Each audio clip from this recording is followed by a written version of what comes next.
और कड़ुआ बोलने वाला दूसरे को तो पीछे जलाता है, पहले खुद ही क्रोध में जल जाता है। तो कटु भाषण पहले अपना नुकसान करता है, फिर दूसरे का नुकसान करता है। इसलिए मधुर भाषी होना चाहिए, मृदुभाषी होना चाहिए, कटुभाषी नहीं होना चाहिए। गाली गलौज तो कभी नहीं करनी चाहिए। दुरुक्ति गाली जो है वो अधर्म के वंश में है। जिसके जीवन में अधर्म अधिक होता है वही गालियां बकता है, गाली कभी नहीं दे। कैसी भी परिस्थिति आ जाए मुंह से अपशब्द नहीं निकलने। भगवान ने ये पवित्र जिह्वा दी है, भगवान नाम संकीर्तन के लिए दी है, नाम जप के लिए दी है, भगवान का गुणगान करने के लिए जिह्वा मिली है कि गाली गलौज करने के लिए जिह्वा मिली है। पूज्य श्री गोकुल भवन वाले परमन जी महाराज ने कहा है, जब कोई व्यक्ति गाली देता है तो गालियों का भी एक मूर्तिमान स्वरूप होता है।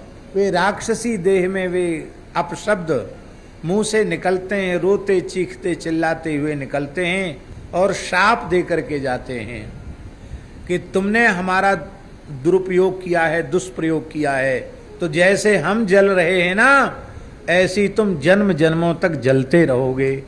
ये शाप दे करके जाते हैं अपशब्द। अब जब कोई अच्छे शब्दों को अपनी वाणी से उच्चारण करता है तो पूज्य गोकुल भवन वाले परमन जी महाराज ने कहा, वे शब्द भगवान नाम यदि है तो भगवान के रूप में प्रकट होते हैं।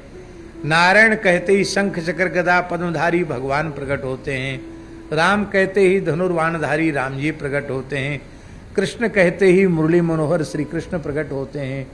तो जब भगवान नामों का प्रयोग करता है वो शब्द भगवद रूप होकर के निकलते हैं, तो वो साधक को आशीर्वाद दे करके जाते हैं कि जैसे हम आनंद में हैं ऐसे तुम भी सदा सर्वदा आनंद में रहो।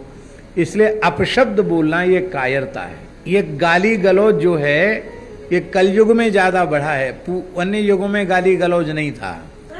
सतयुग में एक भी गाली नहीं थी। सतयुग में गाली थी ही नहीं, कोई जानता ही नहीं था कि गाली कुछ होती है। त्रेता में कुछ गाली बकने वाले लोग आ गए, द्वापर में उनकी संख्या और कुछ बढ़ गई, ज्यादा हो गई, और कलयुग में हाँ क्या कहना। भगवान प्रतियोगिता करावें, एक तरफ सतयुग त्रेता द्वापर के लोगों को रखें और एक तरफ कलयुग के लोगों को रखें, गाली की प्रतियोगिता करावें। तो और सब प्रतियोगिताओं में भले ही कलयुग के लोग हार जाएं, लेकिन गाली की प्रतियोगिता में सतयुग त्रेता द्वापर के लोगों को पछाड़ देंगे।